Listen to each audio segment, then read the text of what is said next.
to the reason you're here, which is to hear from Alan Guelzo, who is the head of the Civil War era studies program at Gettysburg College. Not a bad place to be if you're a specialist on Abraham Lincoln and the Civil War and that period of American history. In fact, just as we were at dinner at the faculty club, and just as we were walking over here from the faculty club, I just asked him, how do you like living in Gettysburg? And he said, well, I like it, but I only see 1863. You don't see the modernity around him in Gettysburg. Alan is the author of many important books, about, mostly and entirely about this period. An important book about Lincoln called Abraham Lincoln, Redeemer President. He's written a very good one-volume history of the Civil War. He's written a book about the Lincoln-Douglas debates. He's written a book about the Emancipation Proclamation, and he is, here's something to look forward to, sitting as we speak at the offices of the Oxford University Press is his manuscript, which they have accepted, and it's just in its final stages of editing, a book on Reconstruction. And in fact, I was chatting with Alan maybe a year and a half ago or so, and he mentioned that he was working on this book and that he had some ideas to contribute to the way we understand Reconstruction. And at the time, I was thinking we had, as many of you know, what I think was a very successful series of lectures during the Sesquicentennial about the Civil War, and with some wonderful lecturers, including Alan Guelzo, who gave a stirring lecture on the Battle of Gettysburg. And although we're not doing anything as formal as that for Reconstruction, it did seem to me that Reconstruction is perhaps not as popular a subject, not as dramatic in some ways, but a very, very important period in American history, and we ought to do something about it. Last year we had what I thought was an outstanding lecture by Mark Walgren Summers on that subject from the University of Kentucky. We have Alan tonight. Next year, I trust you will be looking forward to another great lecture by our own UCLA's own Joan Waugh, historian who gave I'm sure many of you were there, superb lecture on the surrender at Appomattox on the 150th anniversary of that event, and she will be giving a lecture on the election of Grant on the 150th anniversary of that event. Joan likes anniversaries, so we're going to have to wait until November 2018, but I think it will be well worth waiting for. So that's what we're doing for Reconstruction. But I'll tell you, the real reason that Alan Guelzo is here, at least as far as I'm concerned, is that, I don't even remember the date, but I think it was about 15 years ago, I happened to hear Alan give a talk at the annual meetings of the American Political Science Association, and this is one of about 2 or 3 times in my career here at UCLA that I heard somebody speak and I said, one way or another, I am going to get this person to UCLA and be able to share him with my colleagues and friends at UCLA, because he's such a good speaker. And we've had, actually, this is the 3rd time Alan has been here as a result of that. And I think it's worked out just as I thought, and it's a pleasure to have him here tonight.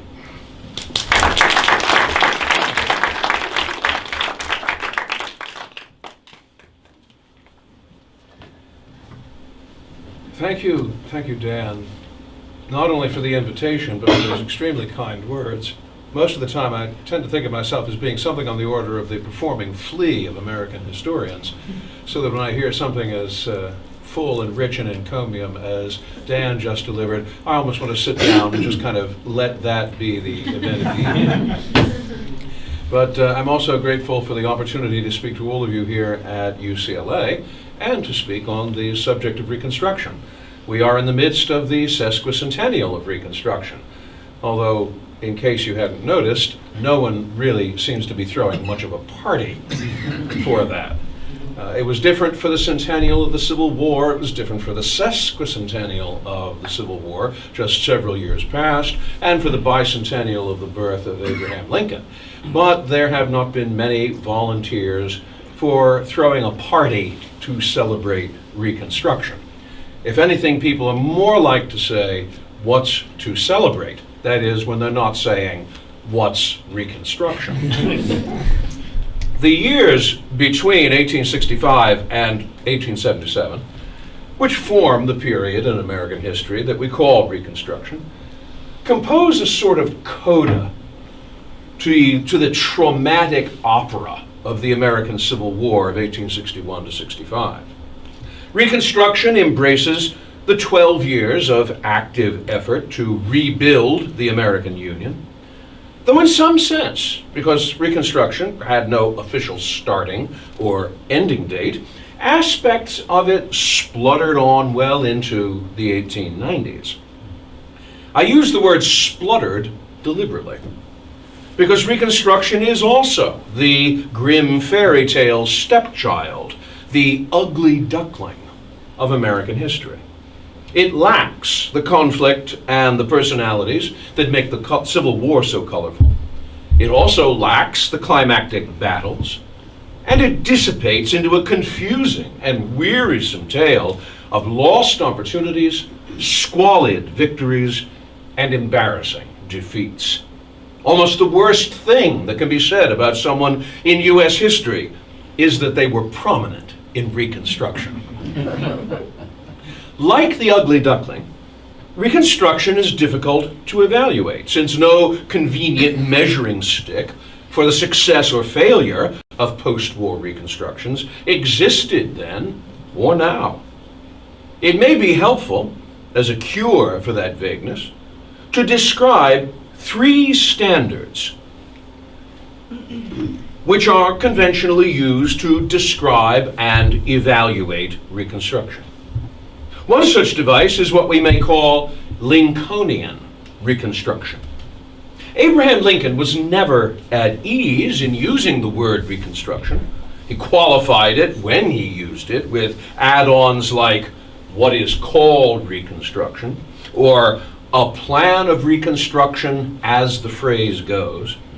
And he preferred to speak instead of the re-inauguration of the national authority, or the need to re-inaugurate loyal state governments. The moment the war ended and his war powers expired, Lincoln's logic dictated that the rebel states should simply resume their old place and old functions in the Union without let or hindrance. And if that really was the only goal of Reconstruction, then we should have to say that even in Lincoln's absence, it was a clear-cut success. The secessionist regimes in the southern states were deposed. New federally supervised unionist regimes were put in their place. And one by one, the rebel states were restored to the Union, which is to say, they sent representatives and senators to Congress, acknowledged federal laws passed by Congress, and the federal military and civilian institutions which implemented them. Take it a point further. If the point of the Civil War was to reestablish a federal union, a genuinely federal union, in which neither the states nor the federal government claimed exclusive sovereignty, but shared it in a federal system, then Reconstruction should be as much a source of national self-admiration as the Civil War long has been.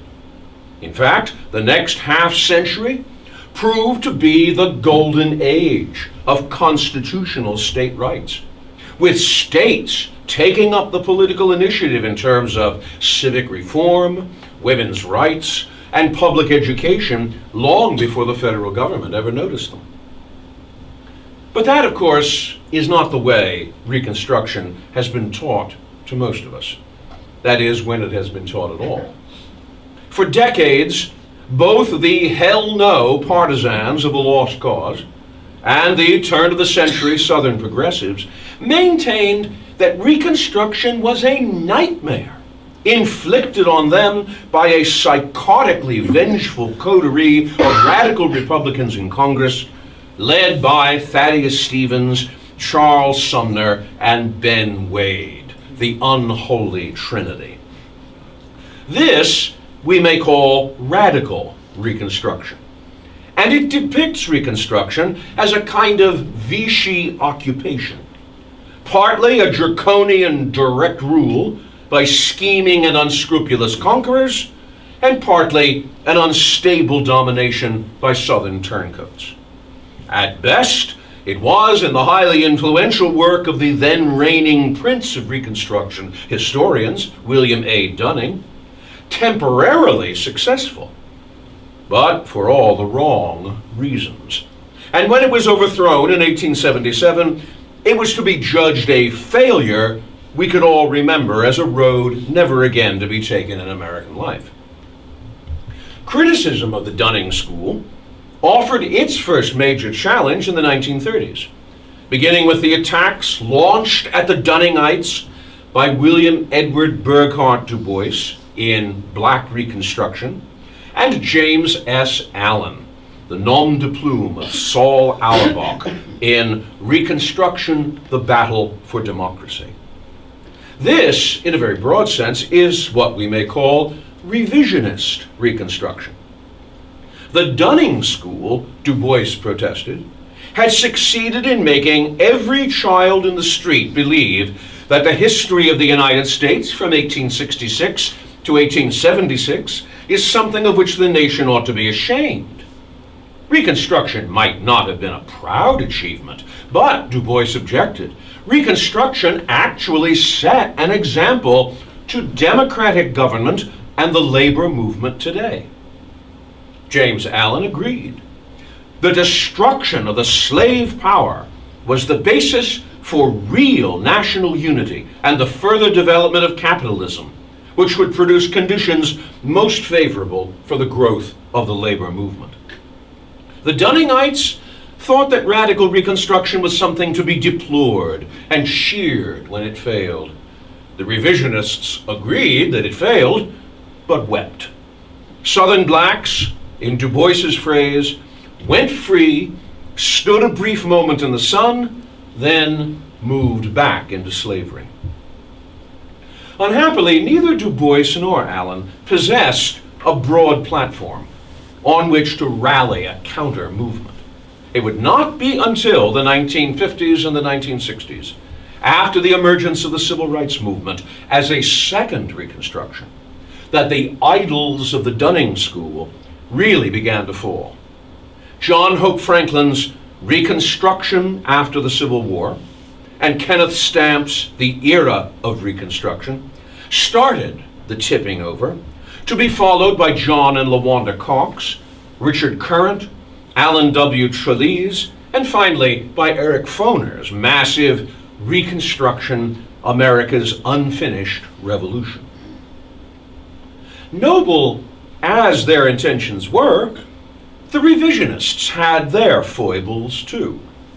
Du Bois and Allen were both writing from self-consciously Marxist frameworks that forbade any other understanding of Reconstruction but through class and revolution, with race sometimes deployed as a surrogate for class.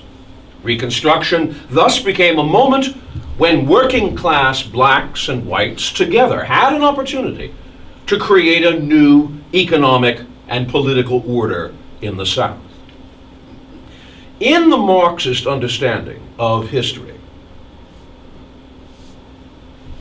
capitalism is a necessary stage of transition out of feudalism and toward socialism. Capitalism represents the triumph of the capitalist middle class, bourgeoisie, over feudal aristocracies, striking up alliances with peasants on the land and workers in the tenements to overthrow the rule of the landed elite. Alas, this bourgeois revolution frightens its own architects, who are themselves the owners of property, in this case, industrial property, and who quickly come to see that in empowering peasants and workers, they have empowered a Frankenstein monster that has no more respect for the bourgeoisie than it had for the aristocracy. At that moment of self-realization, the bourgeois strain to stuff the revolutionary genie they have summoned, the peasants and the urban proletariat, back into the lamp from which they had conjured it. The bourgeoisie, wrote Vladimir Lenin, strives to put an end to the bourgeois revolution halfway from its destination, when freedom has been only half won by a deal with the old authorities and the landlords. But the genie, of course, cannot be stuffed back. It is only stunned, and in time it will reawaken with renewed strength as the guide and leader of the socialist revolution, and finish off industrial capitalism the way the bourgeoisie finished off the aristocrats. Du Bois, in particular, bears the impress of this notion of Reconstruction as a bourgeois revolution. For in Du Bois's telling, Reconstruction's vision of democracy across racial lines was undone by a counter-revolution of property. There are, however, two significant difficulties in accepting this definition of Reconstruction as a conventional bourgeois revolution. The first is that the American bourgeoisie did not actually represent much of an industrial capitalism. The contest which was waged between 1861 and 1865 was not between a southern mint julep sipping aristocracy and a smoke-belching factory capitalism, but between two versions of agrarianism, between the free labor family farm and the slave labor cotton plantation. Only in Rhode Island did workers in American factories amount to more than 20% of the population, although Massachusetts was a close second at 19. In the West, the numbers rarely topped 1%. Even then, fully half of American manufacturing in the 1860s was still powered by water rather than by steam. And the number of workers one could expect to meet in any given mill or factory hovered between 8 and 14. Not until the 20th century would the United States begin to emerge as a genuinely industrial power, and with it, an economy which could be clearly demarcated by class and class conflict. And even then, the vast majority of Americans lived in towns of 2,500 or less well into the 20th century. But a second and greater problem lies in the actual history of Reconstruction as a bourgeois revolution. Because there is no evidence whatsoever that the bourgeois revolutionaries who essayed to build a bourgeois South ever panicked at the prospect of empowering blacks or poor whites, or betrayed them by establishing a self-protecting alliance with the aristocrats. To the contrary, Reconstruction was indeed a bourgeois revolution, but it was a pure bourgeois revolution that was crushed by the resurgent political power of a bloodied but unbarred aristocracy. An aristocracy not shy of establishing alliances of its own with the emerging industrial proletariat of the post-war North. The great Republican goal of abolishing slavery was not, as we are tempted to see it from our perspective, a crusade to right a racial injustice. Abolishing slavery was not much of a racial question at all to 19th century Republicans, but rather an economic one. The Union represents the principles of free labor, declared William Cullen Bryant. And only when the victory of the Northern Society of Free Labor over the landed monopoly of the Southern aristocracy was complete would the war, he believed, be over.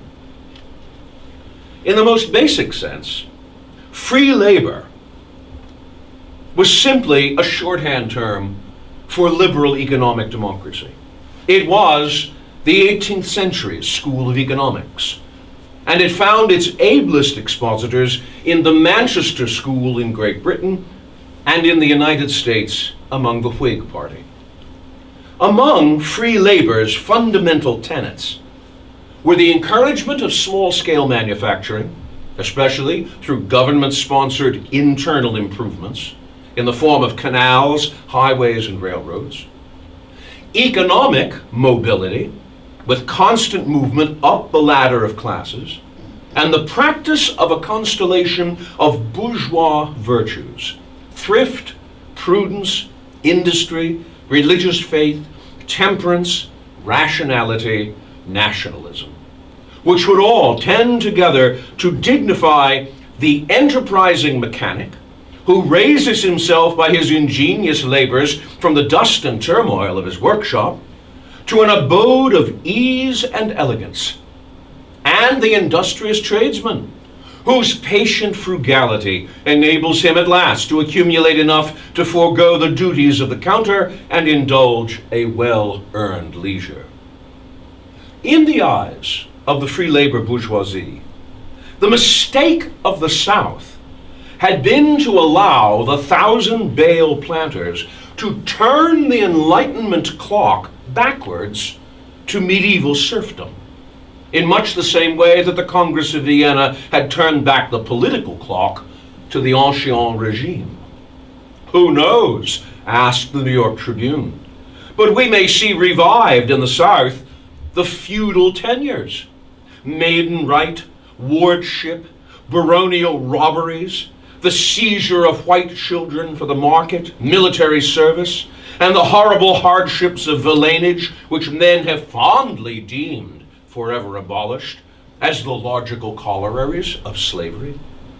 In the South, it was complained, the ruling class of monarchists and aristocrats had shunned government-sponsored improvements, cultivated a style based on braggadocio, and held poor whites and black slaves in the grip of a permanent and oppressive hierarchy.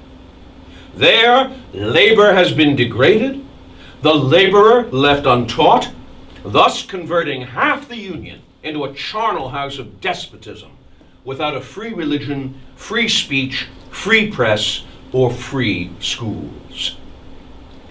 The Civil War, however, has swept this despotism away and cleared the path for the introduction into the South of a New England-style high type of culture. The cultivated valley, the peaceful village, the church, the schoolhouse, and thronging cities. The South, under the old system, was averse to manufacturing and to commercial enterprises. But now the tide of free labor which would rush into the conquered Confederacy will be incalculable. The South's worn-out plantations will become thriving farms.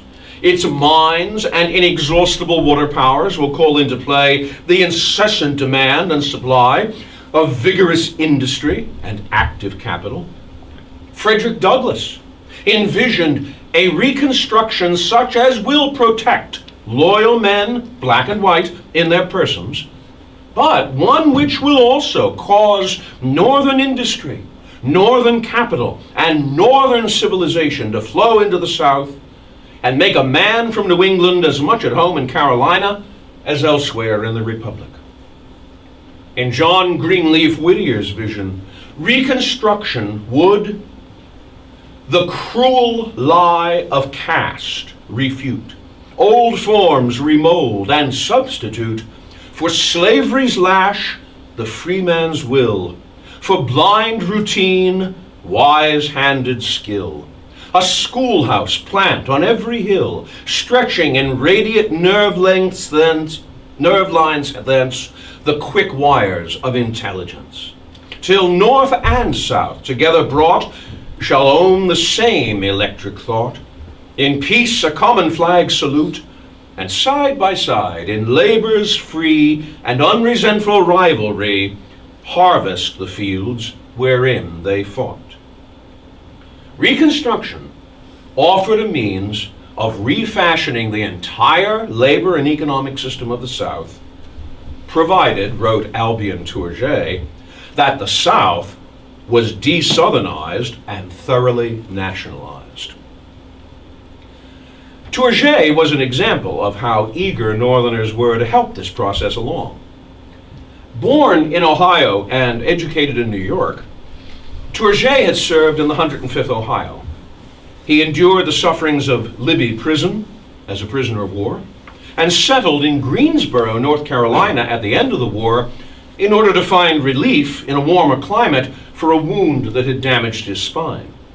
He opened a law office and became president of a small wood handle business, the Snow Turning Company, whose success left him perfectly thunderstruck at the profits as well as the good wages paid to its largely black workforce. John Hay, who had been Lincoln's private secretary, was another example. Hay had been sent in 1864 to register Southerners willing to take the oath of allegiance, and came away sufficiently intrigued by Florida.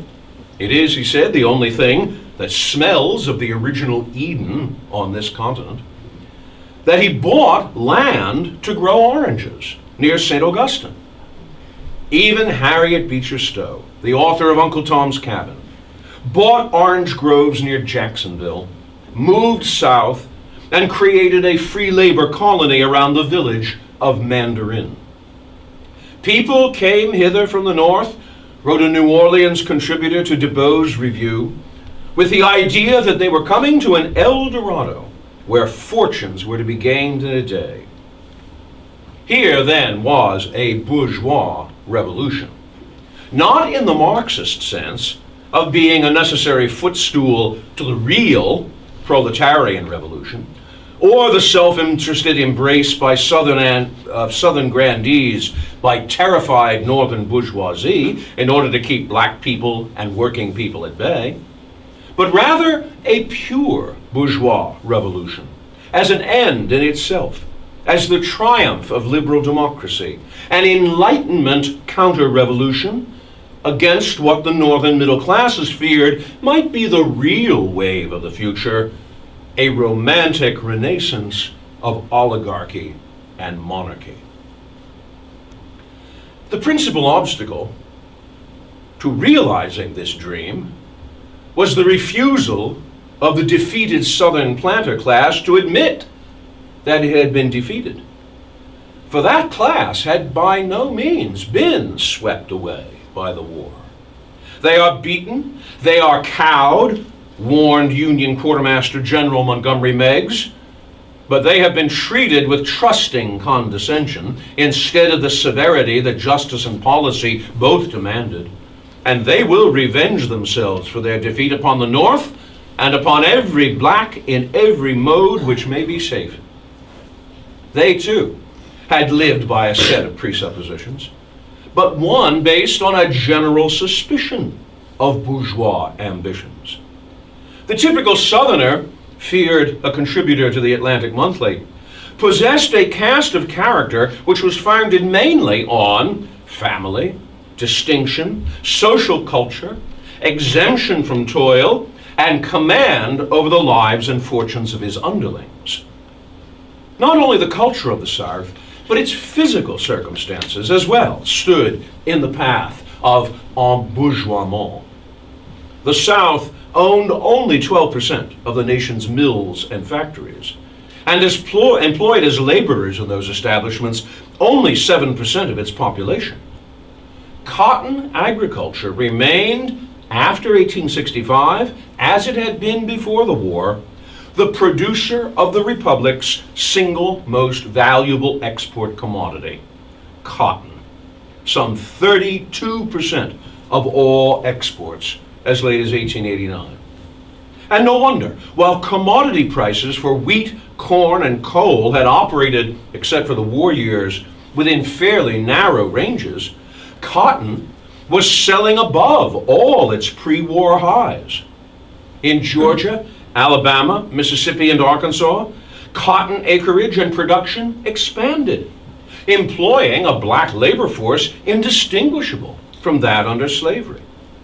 Great Britain still bought 58% of the cotton it imported for textile manufacturing from the United States. And that figure would continue to rise through 1876. Despite the economic impoverishment imposed on the South by the war and by the legal abolition of slavery, the patterns of economic production remained remarkably unchanged. In western Alabama's Black Belt, 236 landowners possessed at least $10,000 in real estate in 1860, with the median landholding amounting to 1,600 acres. 101 of those landowners were still in possession in 1870, which was about the same rate of persistence over time which had prevailed before the war. If anything, the patterns of landowning showed increases in the size of land holdings by the top 8% of planters in 1870, while the middle brackets actually showed a decline.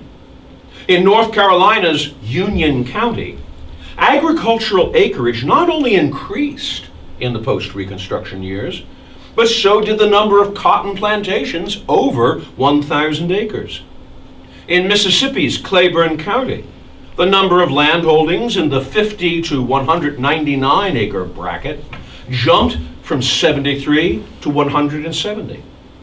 And it was noticeable that outside the principal cities, that great marker of bourgeois economics, the use of cash as a means of exchange, entered only fitfully into Southern calculations.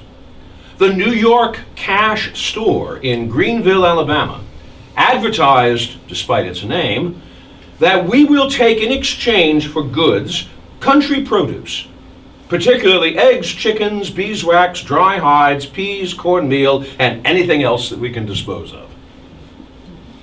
Former slaveholders, thanks in large measure to the Johnson amnesties and the failure to break up or confiscate Confederate property owning, were thus free to use cotton profits to maintain a version of the plantation system, closing off opportunities for the freedmen to acquire land and forcing them into peonage. Peonage, in turn, gave white Democrats the power to control black voting. And control of voting would spell both the end of Republican governments and a determination to keep free labor economics at arm's length and keep the Negro in his condition of ignorance, that they may retain him as nearly as possible in his old state of slavery.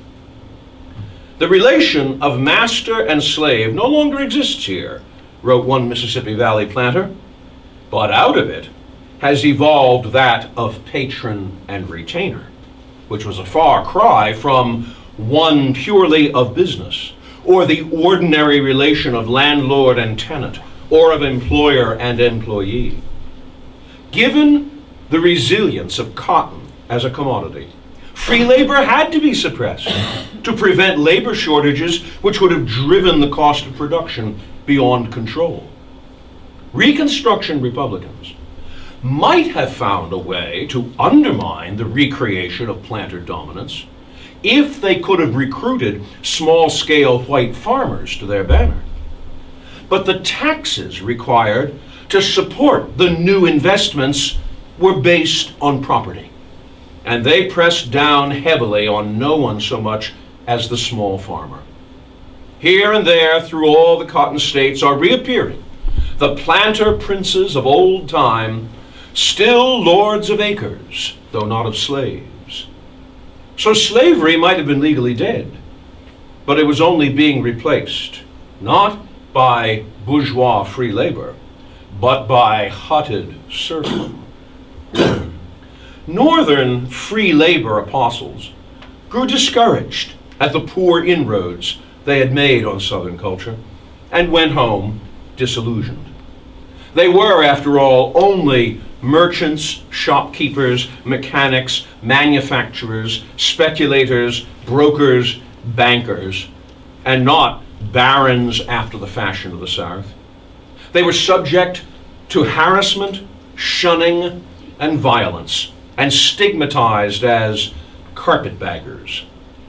Leander Bigger, an Ohioan who moved to South Carolina as a Freedmen's Bureau agent after service in the Union Army, described the burning of a store he owned west of Manning, South Carolina, where the chief offense seemed to have been his willingness to extend credit to black farmers trying to set up on their own. They ransacked the store, Bigger said.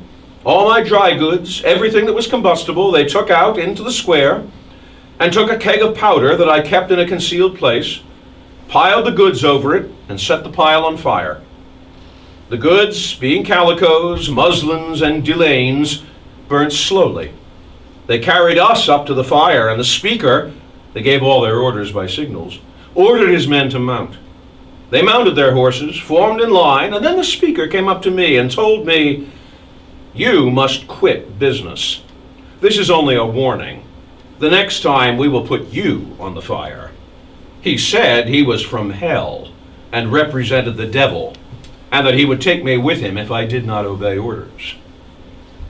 Harriet Beecher Stowe's free labor colony in Florida limped along through white suspicion and unexplained arson, and Stowe's presence gradually diminished until by 1884 she and her ailing husband left to return no more. Albion Tourget held on until 1881 before moving back to New York.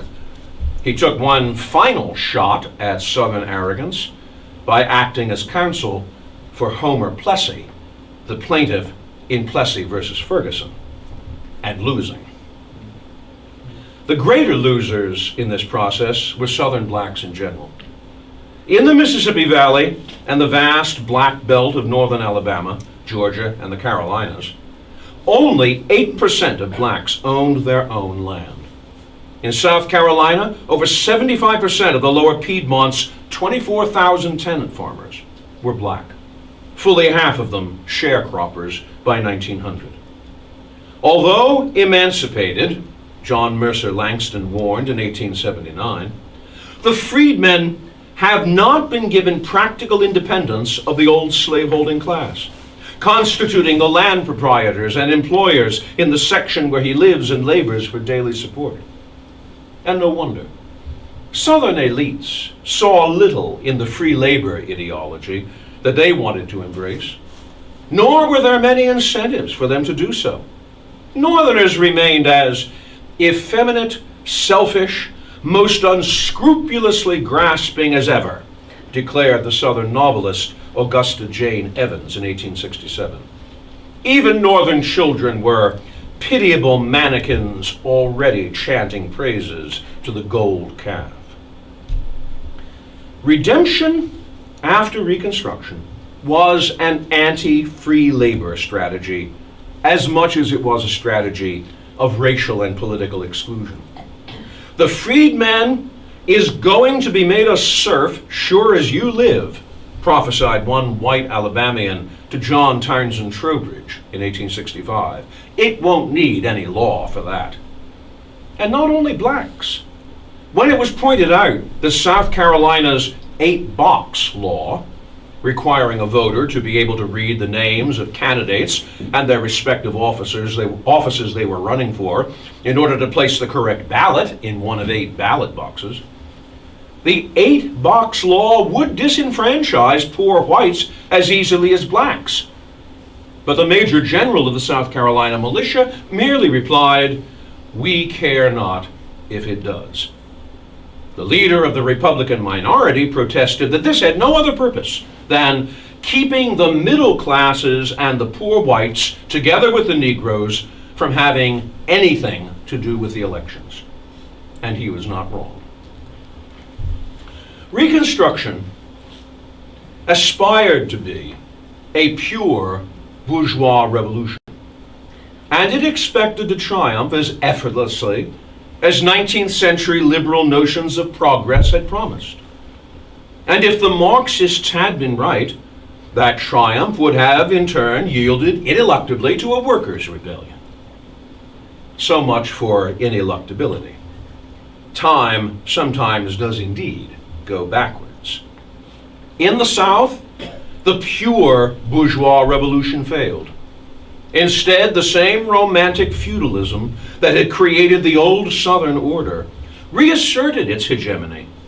And in another decade, the promoters of the New South would link hands with Northern Democrats in a comprehensive critique of the free labor ideology.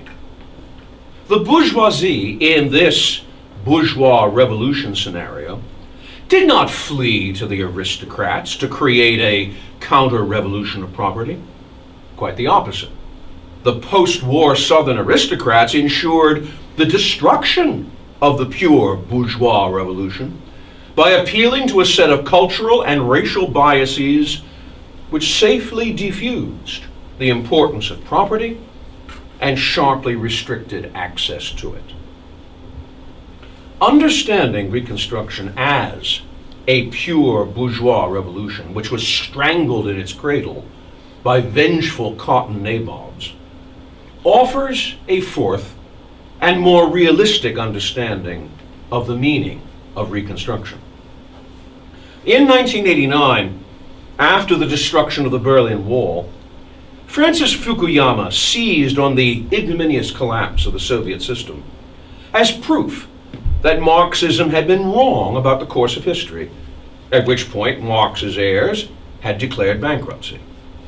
The Soviet debacle, said Fukuyama, demonstrated that the end point of mankind's ideological evolution was the universalization of Western liberal democracy as the final form of human government.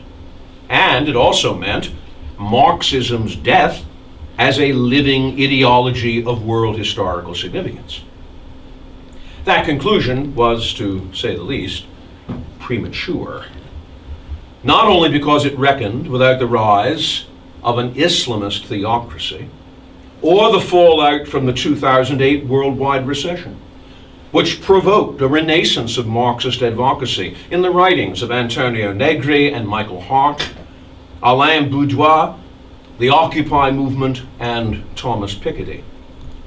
This pattern is itself an echo of what happened in Reconstruction, and it stands as a warning to those who yet believe that liberal democracy is the most desirable political future to be as wary of Whiggish assumptions about liberal democracy's inevitability as the Marxists were about the dialectic. Human society has oscillated between desires for stability, security, and reciprocity, which is what feudalism, Marxism, and theocracy promise, and desires for mobility, liberty, and profit, which is what the Enlightenment offered to satisfy on a world historical scale.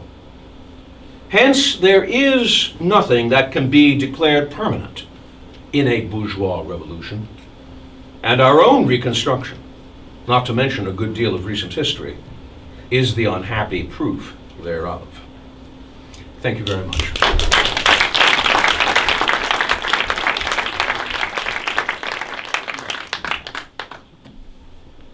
Now, I suppose it's question time in the House of Commons, yes? I'll put this here so I can hear your questions more easily. I'm a meningitis survivor from an attack 2 years ago. Unfortunately, that degrades the hearing. So, if I look like I'm puzzled at what you're saying, it's not because I haven't got a brilliant answer. It's because I haven't heard what you said. So, yes, the floor is open. Yes? Professor, the professor who lectured on Reconstruction last year, if I understood his point, agreed with you that it was pretty clear that the classes that had controlled the South before the Civil War in time reemerged to control the South again. Yes. And if I understand your argument, that was inevitable given the economy of the South that was based on large-scale cotton farming. Is that correct? Well, I wouldn't want to use the word inevitable. But I would say that it was a cause. The failure that occurs in Reconstruction, and there are successes and failures, it's important to keep that in view. The failures that occur in Reconstruction occur in large measure because the old Southern aristocracy, although it sustained a severe knock on the head from the Civil War, was by no means down and out. Partly because of Andrew Johnson's misbegotten amnesties, partly because there was simply insufficient nerve on the part of Congress to move aggressively about confiscating Confederate property. In a sense, the free labor ideology worked against its own promoters. Because of course, the free labor ideology is all about the acquisition of property. How could they then turn around and justify the confiscation of property, even under the circumstances of treason? So there's a lot of hesitation that way. So take those two factors, and what you really wind up with in Reconstruction is a Southern feudal class which retains its political and economic powers largely undamaged, and which proceeds to combat and then suppress the attempt to infuse a northern free labor bourgeois culture in the South. Now, was that inevitable? I don't think it was inevitable. A lot of it depends on the circumstances of people and places. It could have turned out very differently. It did not, but that will take me into at least 3 or 4 more lectures, and I promised Dan that I would not keep you beyond the 11 o'clock news. Maybe I overstated it when I said inevitable, but his argument was the reason this happened was that the North was inattentive. And the reason the North was inattentive as to what was happening in the South was that it had bigger fish to fry. It was concerned about the expansion of the West. It was concerned about the Indian Wars and all that sort of thing. It wasn't focused on the South. It was focused on other things. Do you agree with that? Well, certainly Western expansion is a distraction, so to speak. And that has, in fact, led people to suggest that instead of really viewing it as a distraction so much, as though it was an entirely separate endeavor, view the opening up of the West as a kind of reconstruction. And that has some attraction, because if you look at the way the Grant administration deals with Mormon Utah, it looks an awful lot like dealing with one of the reconstructed southern states. A lot of the arguments are the same, a lot of the push is the same, and a lot of the failure is the same. But at the same time, there is something in me which wants to say, well, let's not expand the definition of Reconstruction so much so that it becomes an all-purpose term. Because by the moment that Reconstruction means everything, then it means nothing. The other thing I'd have to put as a footnote to that is, were Northerners simply distracted by the variety, by the phantasmagoria of opportunities in other places? Not entirely. Remember that the North itself is not a single political or economic unit. All through the Civil War, there is a Democratic opposition. The Democrats won 45% of the Northern vote in the 1860 election. Right up until the very edge of the 1864 election, it looked like they were going to win big. They won lots of seats in the 1862 congressional elections, and they were a power to be reckoned with. Their old allies were the Southern Democrats. They were not going to go along with any Northern Republican policy propositions if they could possibly help it. So it's not so much that Northerners are distracted, is that there really is no North, per se, putting one single shoulder to the wheel. The North is a site of real serious political conflict. When Ulysses Grant runs for president in 1868, a lot of people, a lot of the time, regard that as a complete blowout. That Grant was benefiting from the self-destruction of Andrew Johnson, and to a certain extent he was. But if you look carefully at the way the votes went in the 1868 election, Grant only won some comparatively narrow victories in key states like New York. And it was a lot of the voting power that put Grant in office actually came from black votes in the South. When you come to the 1872 election, that becomes even more apparent. Grant's victory margins get narrower and narrower and narrower. So there really is a continued Democratic opposition to Republican policy that is of a piece with the hostility to the free labor bourgeoisie and the free labor ideology. because that Democratic opposition, going back to the days of Andrew Jackson, had been suspicious of it. Going back to the days of Thomas Jefferson, had been suspicious of this free labor notion. So that's also part of what helps to undo this idea of a bourgeois revolution in the South. I like to shy away from inevitability, but on the other hand, I also like to keep an eye on just what the odds were. And the odds for the success of Reconstruction get higher, the odds against them get higher and higher the more you factor in these various aspects. Yes, Joan. Thank you for that fascinating talk. I look forward to reading your book.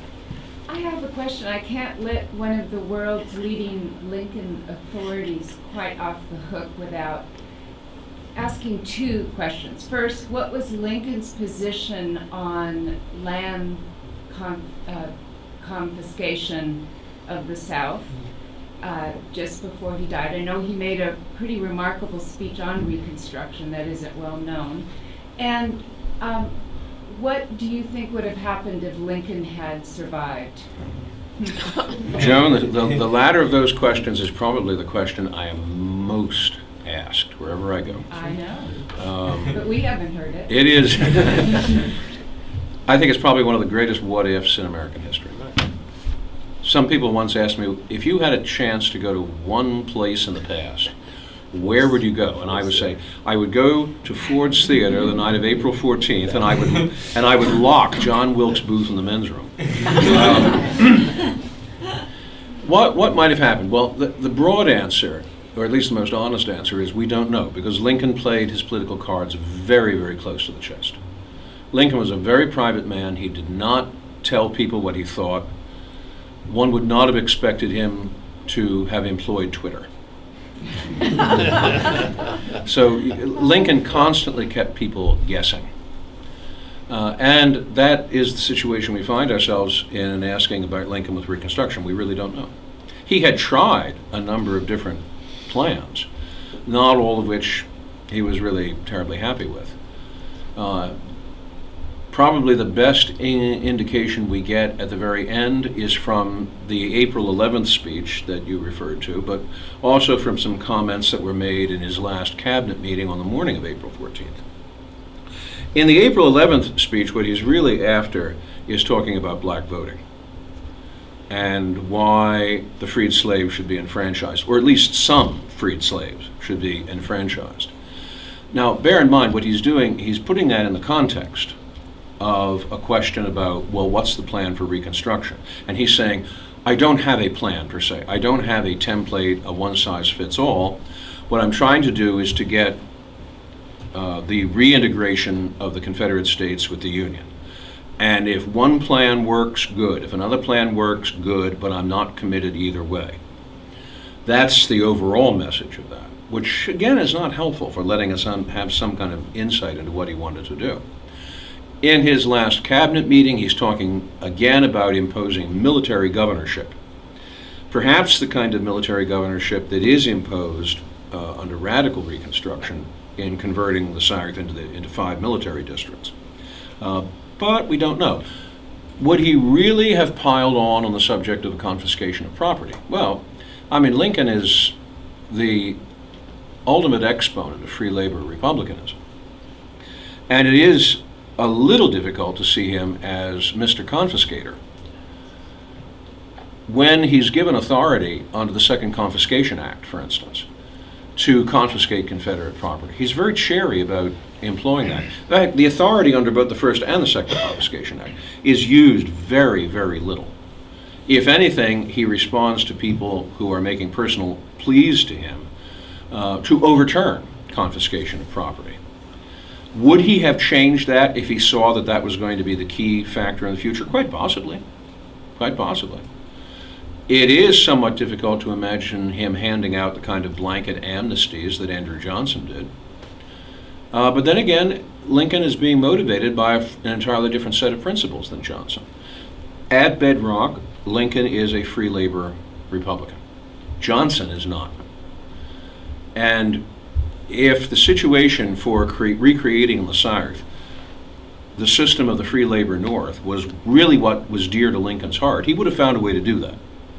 Whereas Andrew Johnson wasn't the slightest bit interested in that. All he wanted to do was to get the cotton nabobs to come in cap in hand and say to him that they were sorry, and then he would feel fine.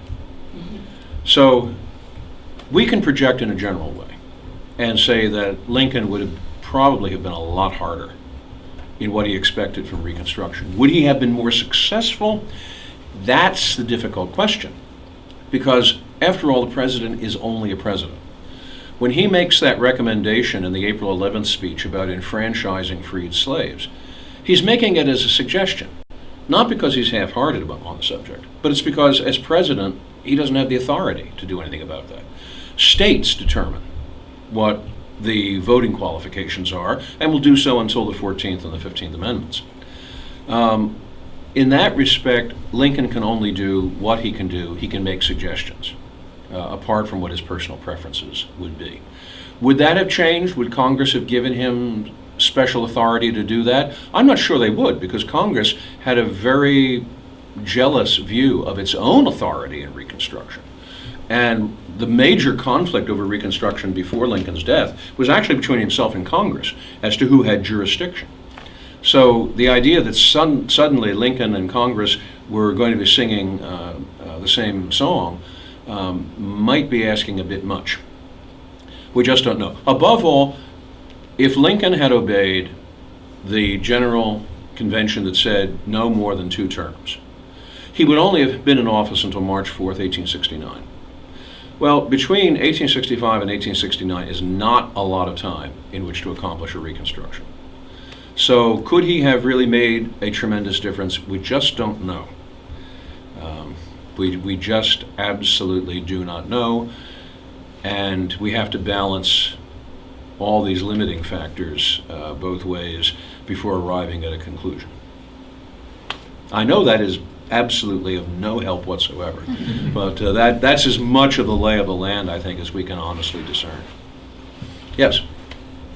In my high school U.S. history class, in the 2 days we spent on Reconstruction, I kind of remember learning that the carpetbaggers were kind of given a negative connotation, and it seems in this that you're saying that these guys were the kind of the potential saviors. These are the guys who kind of could have,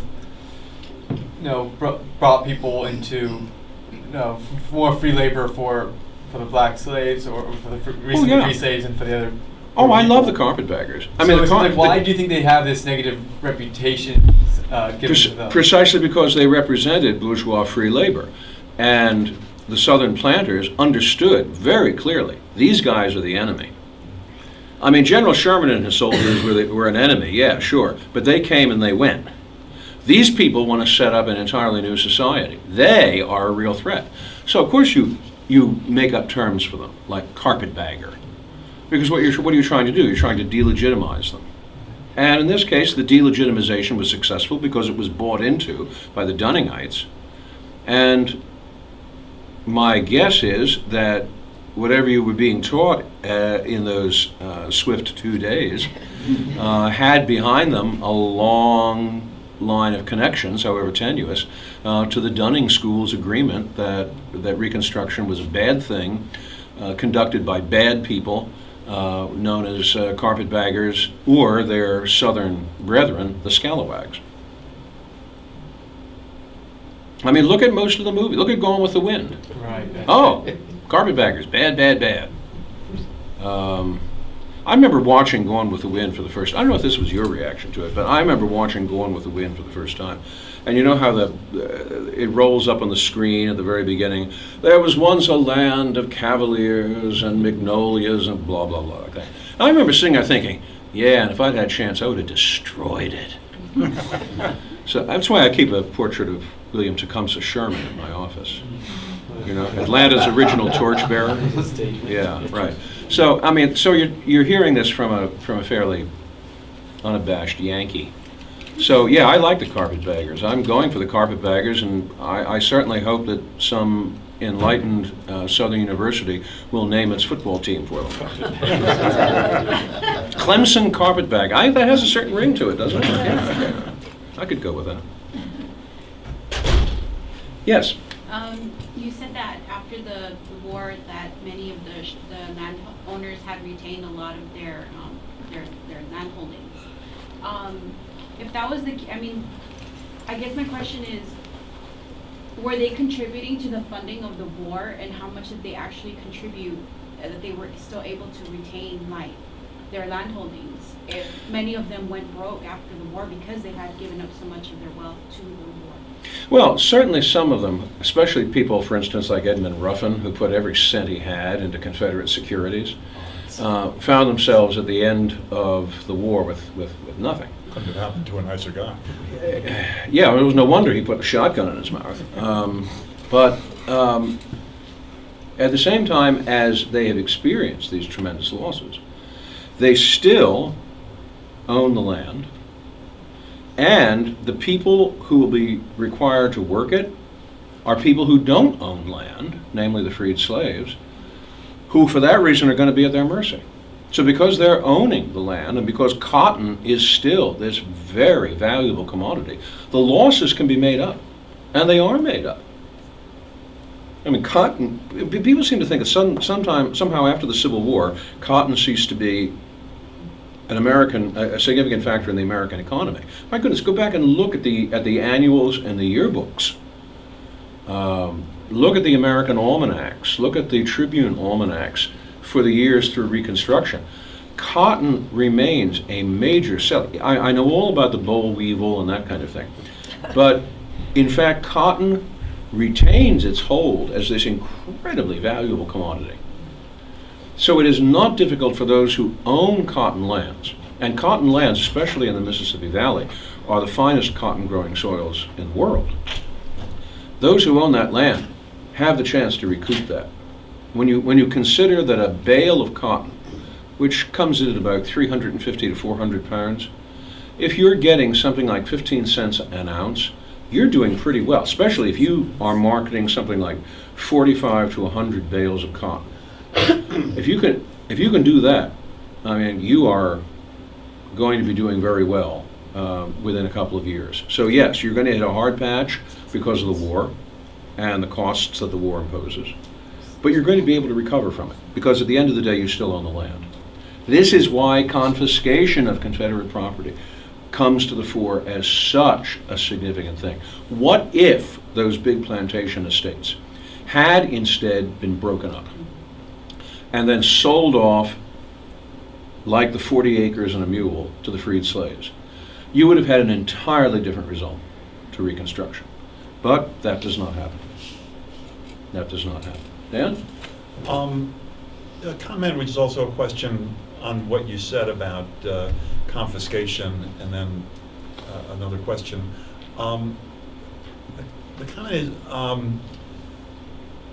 I think you mentioned this, and Mark Summers, when he was here, really emphasized the achievement of Reconstruction as rebuilding the Union, and I believe that really is a very impressive achievement, that it was not at all obvious, that it's really very difficult to put a country back together. And so with respect to confiscation, if you were Lincoln or anybody else contemplating the situation, mightn't you fear that if there's a very aggressive confiscation policy, that could create a sense in the South of real occupation and a kind of oppressiveness beyond anything that actually occurred, and that it really might jeopardize that primary goal of Reconstruction? Well, look what happened in our most recent experiment in Reconstruction. We kicked all the Baathists out of office in Iraq, and what happened? They turned into the leaders of an insurgency. There is a... Oh yeah. You see, again, one of the things which you have to take into account in talking about Reconstruction is that there's no handbook that's available. There's no template. There's no pattern. There sort of is in French Algeria, but there's not that many Americans who are acquainted with that. And besides, Americans didn't really regard what they were doing in Reconstruction as the creation of a colonial regime. I mean, some people have suggested that's what it looked like, but that's not really what they were consciously trying to use. There's no Reconstruction for Dummies that you could buy at a local bookstore. So Reconstruction is one long improv. And you see this in the pattern of the legislation. All right, first we get the 13th Amendment to the Constitution, right?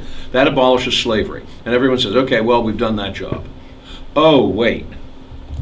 Now we've got to have the 14th Amendment. Okay, the 14th Amendment defines citizenship for those who have emerged from the abolition of slavery. And that'll finish everything, right? Oh, wait, no. We haven't settled voting rights, so we have to have a 15th Amendment. It's not a matter of unwillingness, it's a matter of uncertainty. These are people in a fog who are trying to feel their way forward, and there are no guideposts. And they're doing it while at the same time they're encountering this ferocious opposition. I mean, I only barely mentioned the Ku Klux Klan. Again, I don't want to keep people here past 11 o'clock. But the Ku Klux Klan is an insurgency. It certainly is as much an insurgency as, let us say, the Husseinite militias in Iraq. It would have come close to being something like that if we had talked about the Wolf Pack Nazis after 1945. But in 1945, we actually imposed a serious military occupation. And that turned out to be very expensive to do, but we did it. In Reconstruction, we didn't. There was no serious, heavy military occupation. As soon as the war was over, the millions of men in arms in the Union Army are demobilized.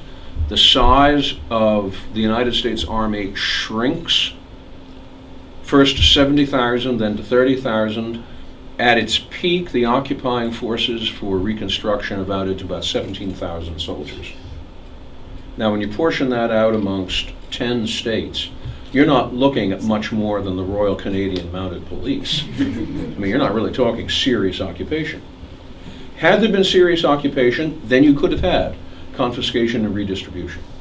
But who in Congress wanted to pay for serious occupation? Serious occupation would have taken serious military forces, that would have taken serious money. And for how long? Nobody knew how long. So all of these indeterminate factors that are floating in here, all this uncertainty about not knowing which button to push when, this is what really characterizes Reconstruction. And maybe the wonder is that we did as reasonably well as we did, as Mark Summers has said, that we did get a reintegration of the Union, that we did not get a second civil war. That might have happened. People talked about that. Especially in the 1876 election.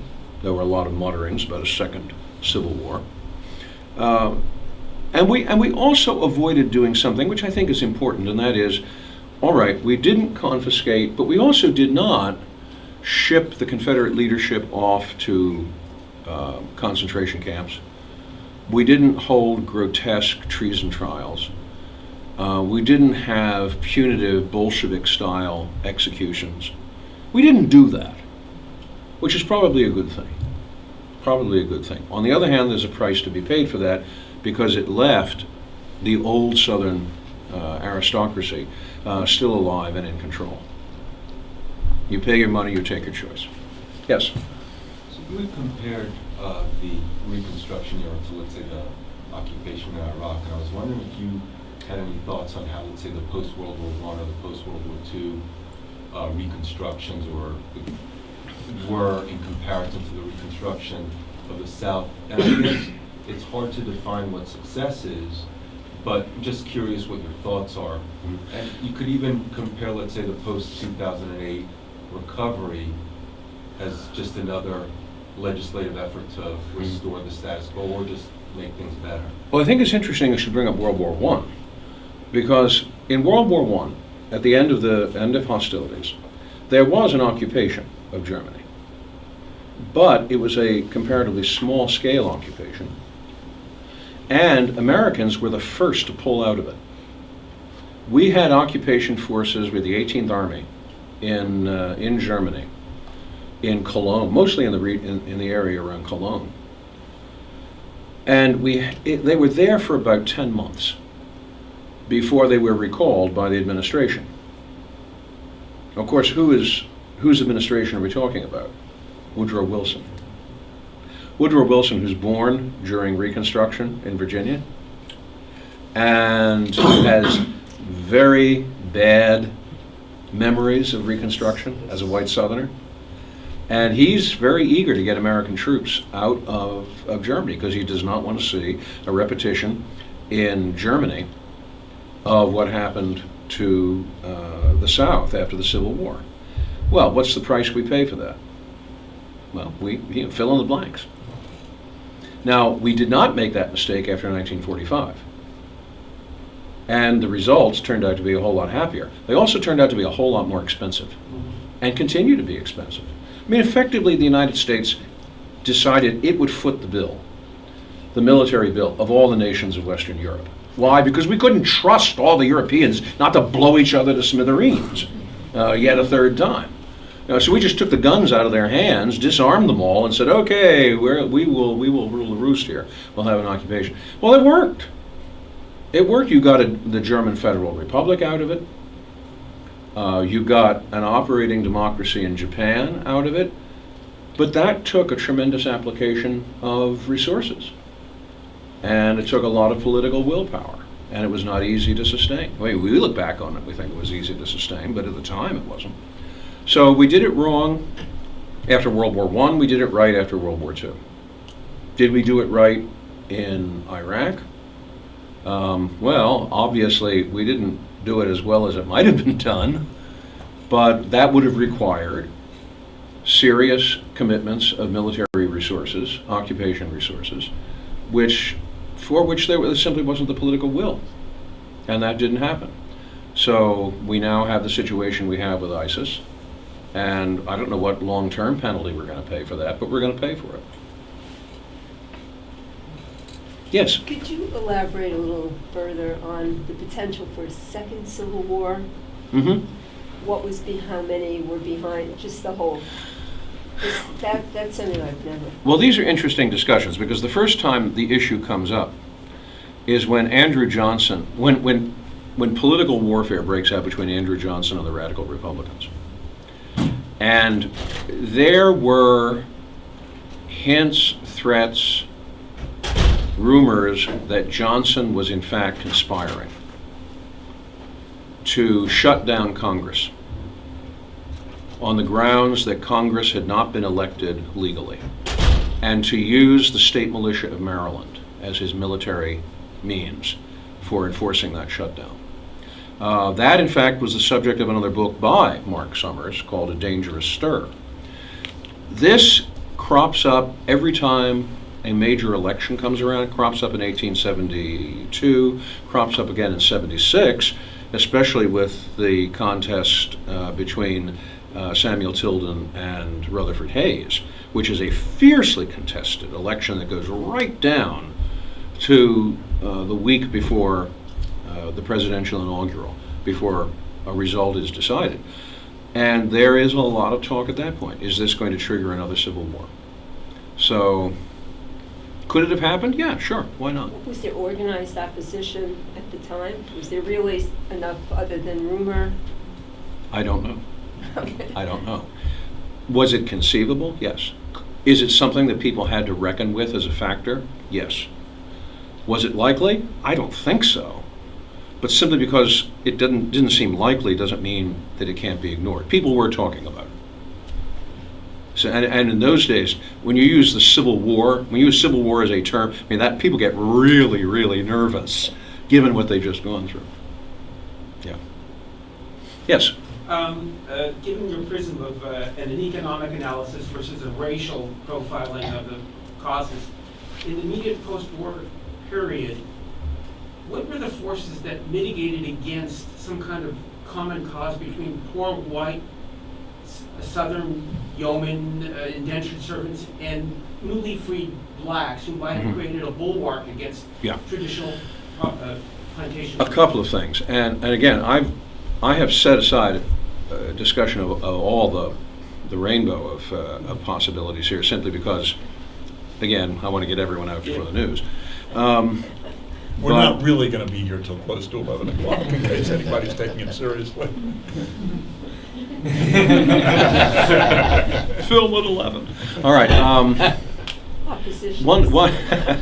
One thing, certainly, which prevents that is white supremacism, which is as common on the ground as weeds.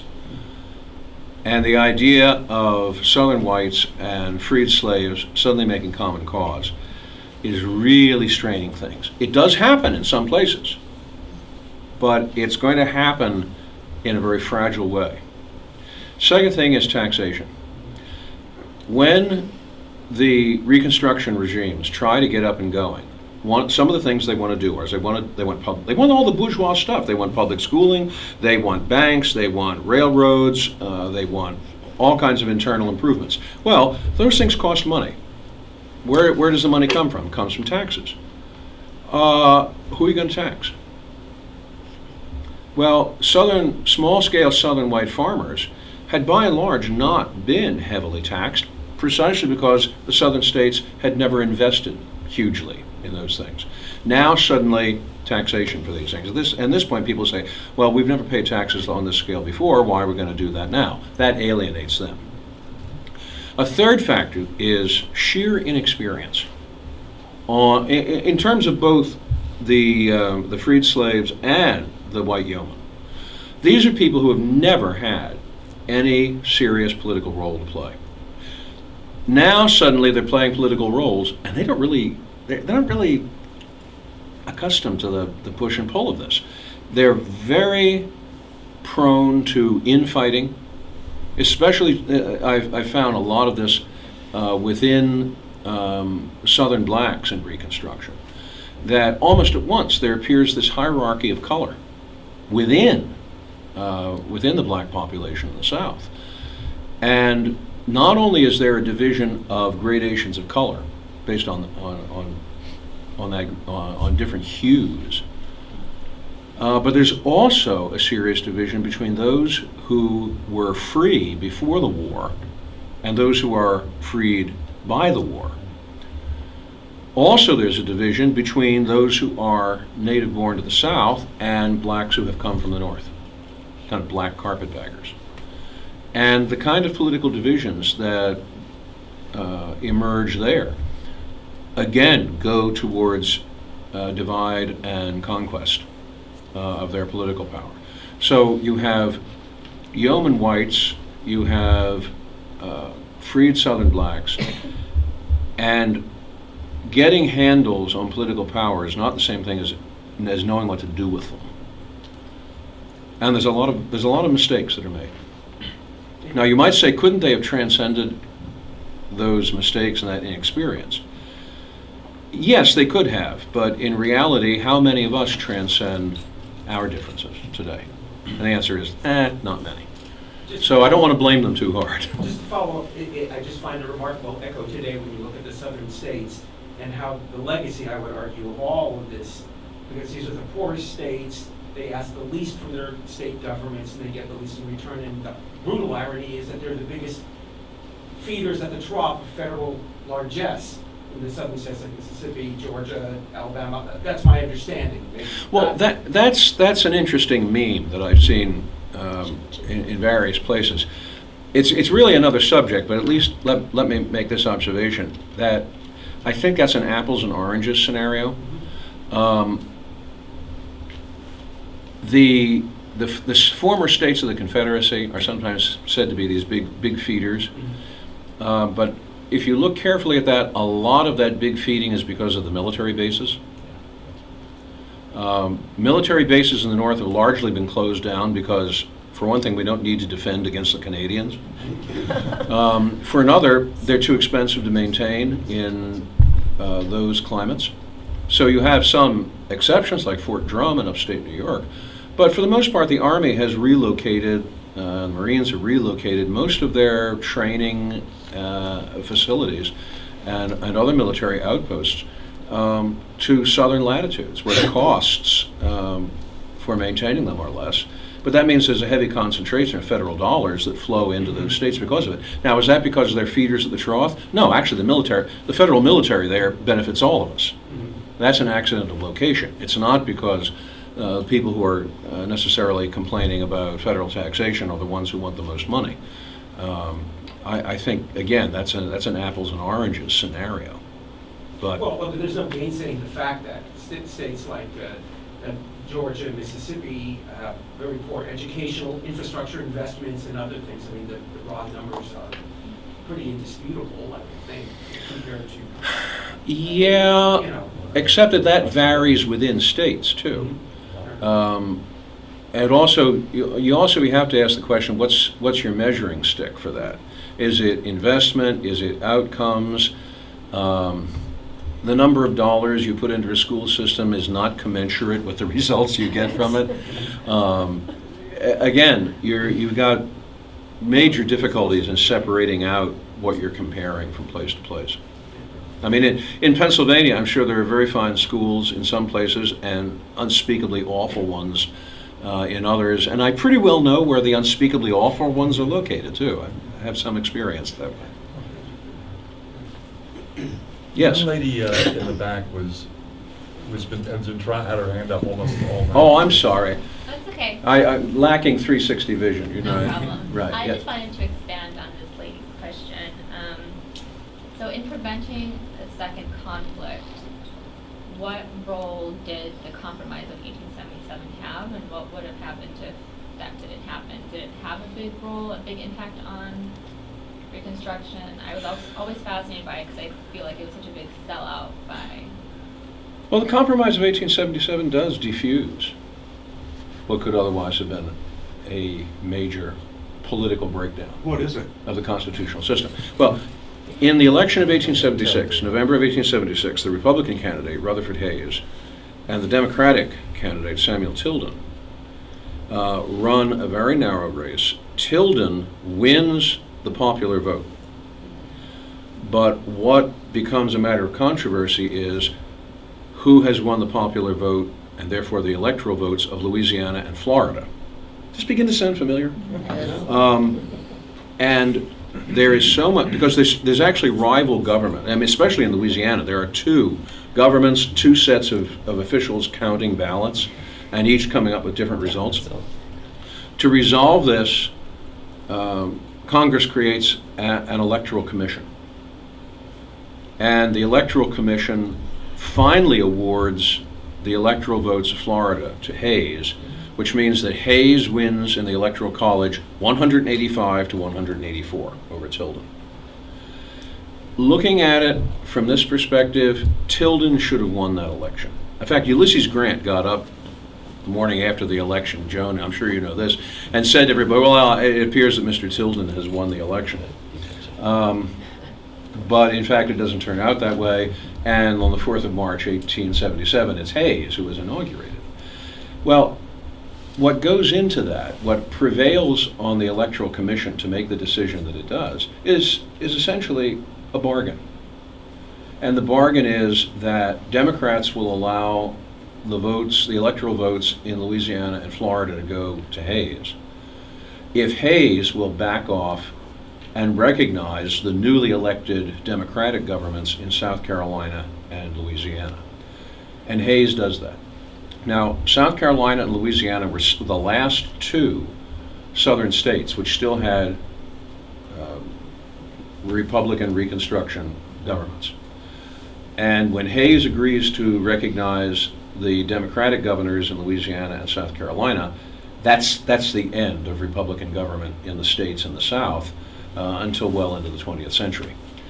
So that bargain also means that for all practical purposes, Reconstruction is going no further, and it means there's not going to need to be a civil war.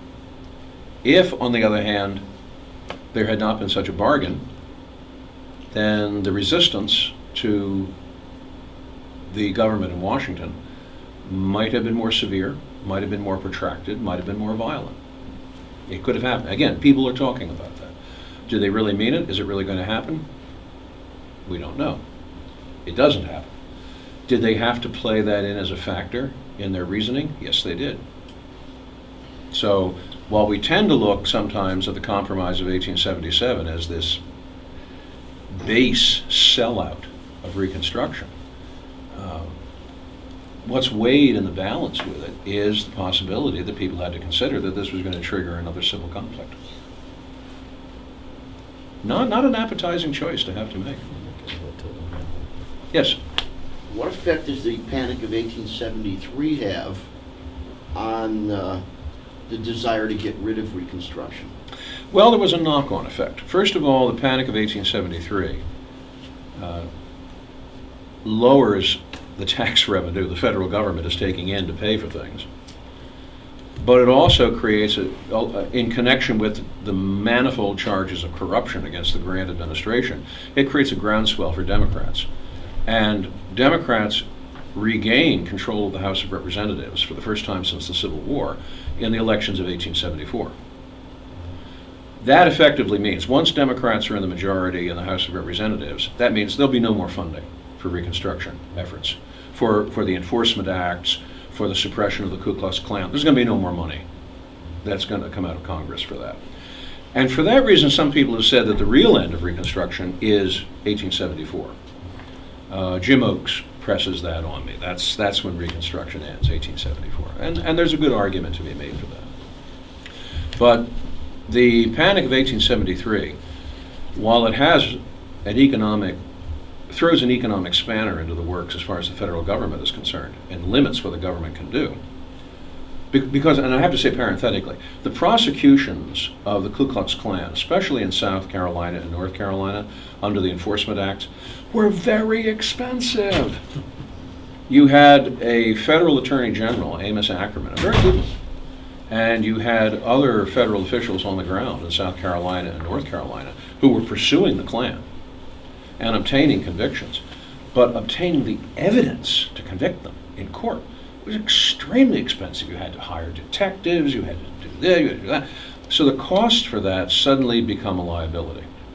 And when you move from the Panic of 1873 and the liability that creates to 1874 and the election, when there's going to be no funding at all, then that's where the economic force of that panic really begins to be felt. Not only economically, but politically. Yeah. You had a question and I didn't quite get to it. Yes, good evening. I just focusing on when you said the president is only one person in the efforts of That's right. Reconstruction. A president is only a president. Uh-huh. He's not an elected monarch. And then you mentioned free labor versus slave labor. Yes. So that was the administrative challenge back then. I would argue that if we face similar scenarios like in Iraq or other countries, the new idea is information versus misinformation, Mm-hmm. which creates the crowds of the public. We have too many crowds in the world, I believe, not enough public. Well, I think I see where you're going with that, and there is a sense in which, let's suppose that at the end of the fighting in Iraq in 2003, we had decided that we wanted to convert Iraq into what would effectively be the 51st state. So we would ship lots of American flags and apple pie to Iraq. And we would say, okay, now we have to register voters, we have to have elections. And the response on the part of the people of Iraq is, what's an apple pie? There is no precedent, there is no culture that recognizes that. And in a sense, you have something slightly akin to that when free labor tries to make its case in the post-Civil War South. It's that the bourgeoisie represent a galaxy of cultural virtues that run smack up against everything that has been important to Southern culture before the Civil War. And maybe, again, I want to avoid statements of inevitability. Maybe it was the sheer incomprehensibility of Southerners dealing with Northern free labor values that made the task of Reconstruction so daunting. So, once again, yes, there are parallels like that. There is a certain incommensurability, culturally speaking, that stands in the path of easy political or economic change and assimilation. Yeah. Yes. Make this the last question. Yeah, the news is coming. All right. So, be a good one. First of all, I'd like to thank you for a very enjoyable evening. I've enjoyed this tremendously. Well, thank If I you. have the last question, I hope it's a good one. Okay. I just finished reading or rereading a biography of Grant by Smith, Yes. Professor Smith, and he kind of undertakes the effort to restore the legacy of Grant, not only as a great general, but as a political leader. And when you started your talk tonight, you said that Reconstruction lacked any great leaders, and I'm wondering why Grant wasn't considered a great leader in the fight for the freedmen or the fight for restoring the Union along the lines of a vision of equal, of whatever great ideal Well, animated his effort. let me clarify. When I was talking about the lack of an emergence of leadership, I was really talking about from the ranks of Southerners themselves. Okay. Grant, I want to give more credit to than he is usually given. He was, for his time, extraordinarily forward in his commitment to black voting rights, to an open and equal society. He's not eloquent on these subjects, but then again, Ulysses Grant did not tend to be eloquent on any subjects. John Leo once made the comment this was at the time of the centennial of Grant's death. John Leo wrote a piece about Grant, and he said, Grant was the sort of person that when you met him for the first time, the first words out of his mouth would be, meet the wife. So you just don't get great statements of political theory from Ulysses Grant. That simply wasn't in the man. Yet his commitment to Reconstruction was real. His commitment to fairness and equality was real. But he did not have huge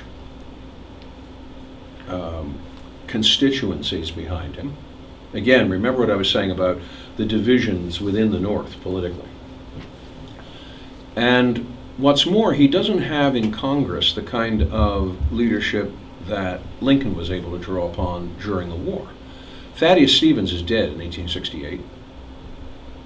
Charles Sumner, who he never really gets along with, is dead in 1874. Benjamin Wade is out of office. Democrats take over the Ohio legislature and vote Wade out in 1868. Henry Wilson, who was Grant's vice president, dies in office in 1875. Grant hasn't got a lot of that radical phalanx to draw upon the way that Lincoln did. Because Lincoln, as much as Lincoln fights with the radicals in Congress, he also knows how to use them. But Grant doesn't have that. And there's not that easy communication. And Grant makes a number of serious mistakes in terms of leadership appointments. I mean, he does it right in the first week in office when he announces his cabinet and everybody's jaw drops. Like, who? He made some significant errors.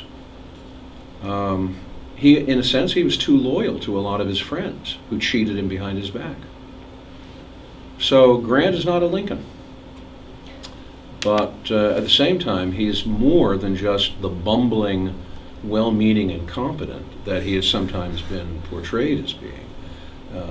His heart and his mind really were in the right place in the effort to push Reconstruction forward.